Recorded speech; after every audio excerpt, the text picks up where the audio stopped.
Hello, everyone. Welcome to Ollie the Stato YouTube channel. We're here with Arsenal and Toffee legend Kevin Campbell. How you been, Kevin? I'm good, thanks, Ollie. How are you? I've been brilliant. It's a pleasure speaking to you today. So I've got some questions here for you now, and well, they're about your career and just football in general happening right now. So first off, obviously you played for Arsenal, Everton, and well, respectively, they both made pretty good starts to the season. How do you think they'll finish off at the end of it? Arsenal, Everton, after their good start.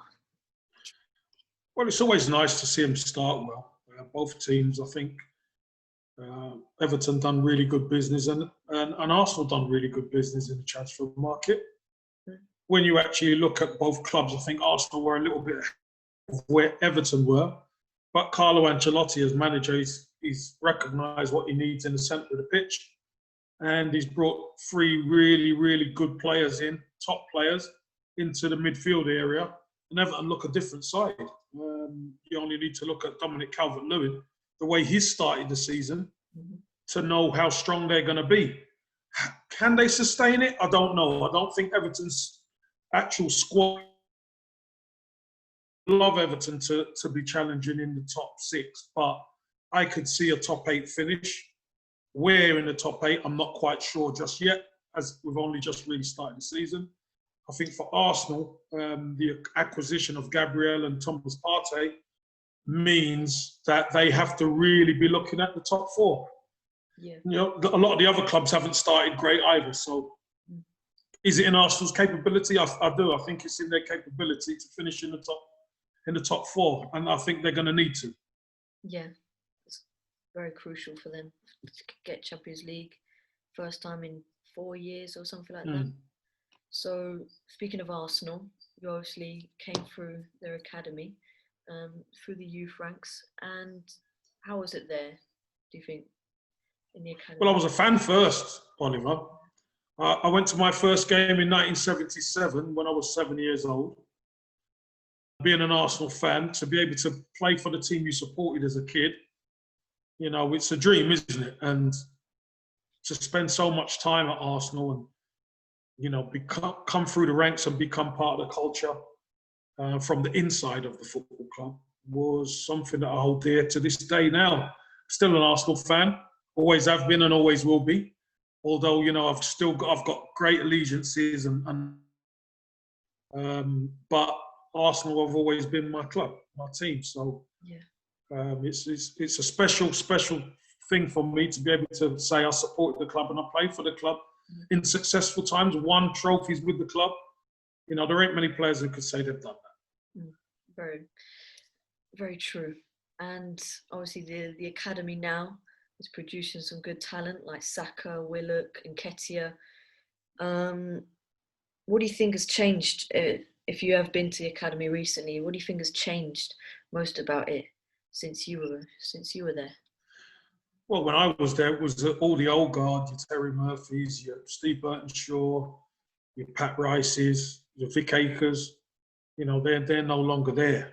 So these guys had a track record of bringing through the likes of Tony Adams, Dave Rocastle, Michael Thomas, Paul Davis, Raphael Mead, Chris White, Gus Caesar, Martin Hayes, Niall Quinn, Paul Merson, myself, David Hillier, Stephen Hughes, Ian Selly, Stephen Morrow, you know, Alan Miller. There was a whole, I've mentioned probably about 15, 16 players, but there was probably more. You had Paul Dickoffs and Neil Heaney's and Andy Coles.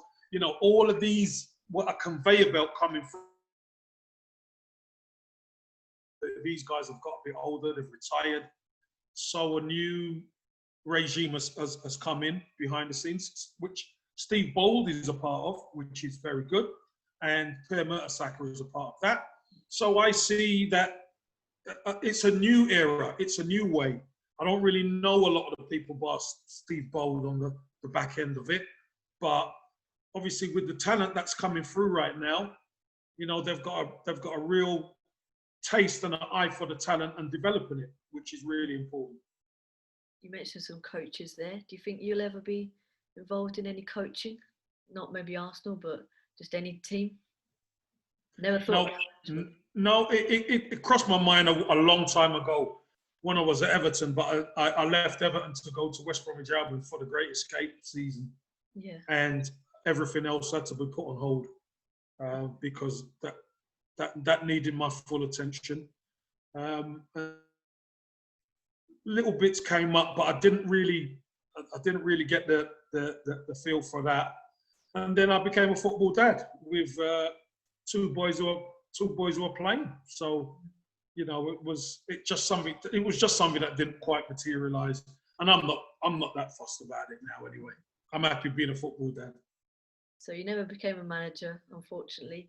But who would you say is the best manager that got the best out of you, out of Kevin Campbell? Um, it's weird. George Graham was incredible, and he could teach you to play multiple positions on the pitch, which maybe that's getting the best out of me because I'm a striker, but being able to play midfield and wide and striker and centre of a free, wide of a free, wide midfield, and do it well and win trophies.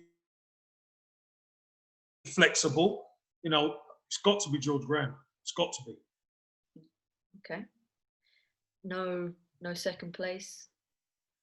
No, you said the best, so there's no second place for the best. Yes. What about player? What do you think? Maybe a midfielder, defender, or something like that. Best player you've played with. Maybe got the best out of you as well. That's a tough one because I playing at Arsenal, you're expected to win, and you know I think there's so. I had a connection with Anders Limpar, a really good connection with that. I had a real good connection with David Hillier because we came through the ranks.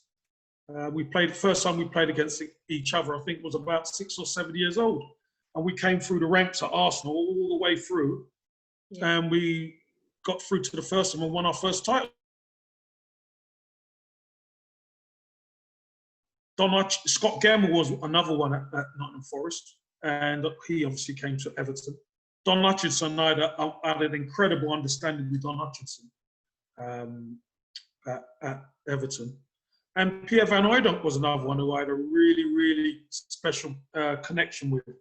So those are some of the players. Paul Gascoigne as well, when back end of his career at Everton, he was an incredible player. When he was fully fit and when he's young, the younger days, he's the best player I've been on the pitch with. He's been incredible.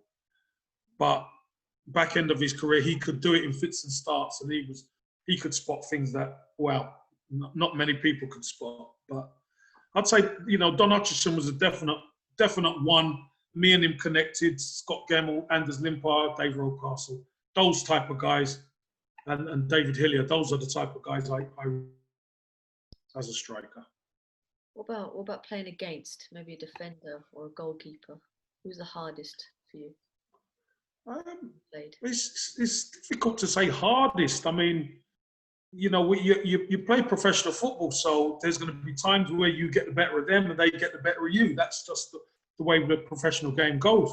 I think the hardest back four,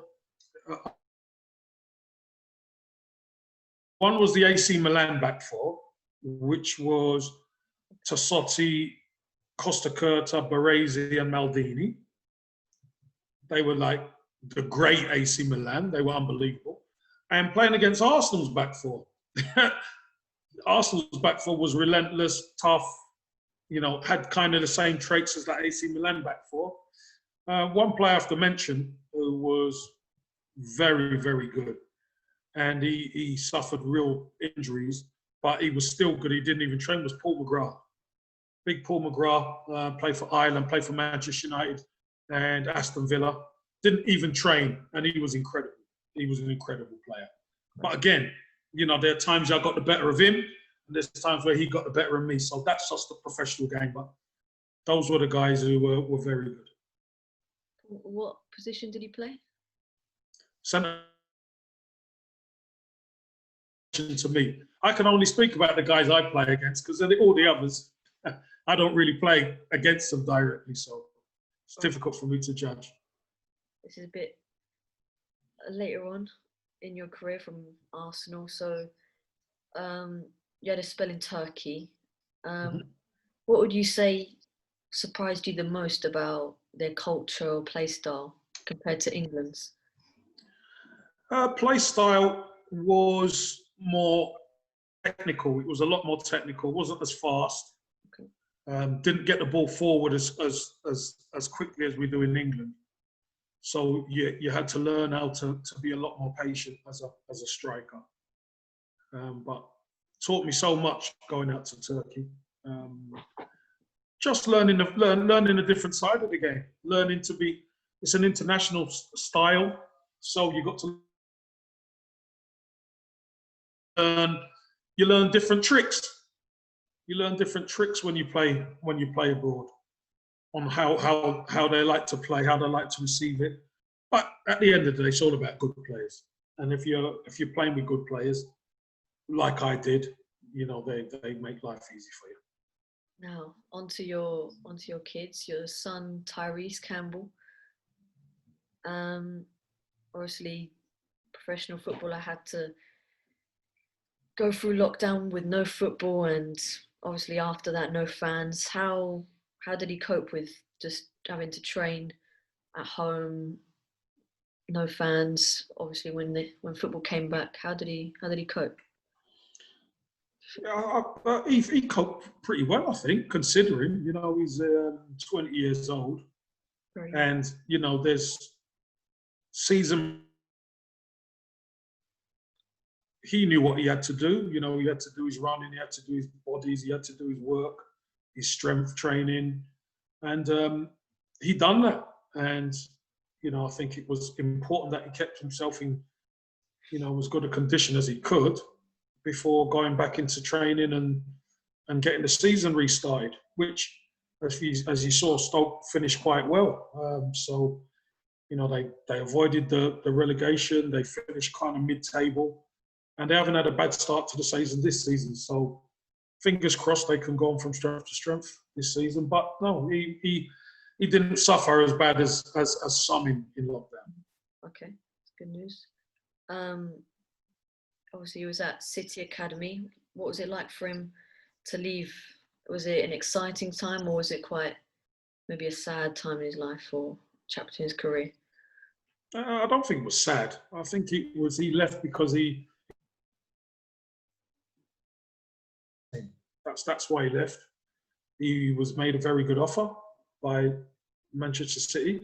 He's actually a Man City fan. He's born up in Manchester. But, you can't, sentiment don't come into it. Bottom line is, he has to develop. Now, it's no point being at Manchester City if you're not going to get a chance to go to the first team. And he felt he wouldn't get that chance. And he's made his debut at 18 and at Stoke. So he thought it was the right time to leave and an exciting time for him.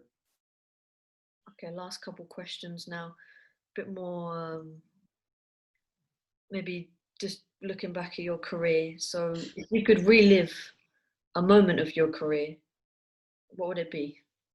Just any moment. One. Only one, Oliver. Can't I relive more than one? Only one. Okay. The moment I would relive is scoring my first goal in front of North Bank. That was against Nottingham Forest.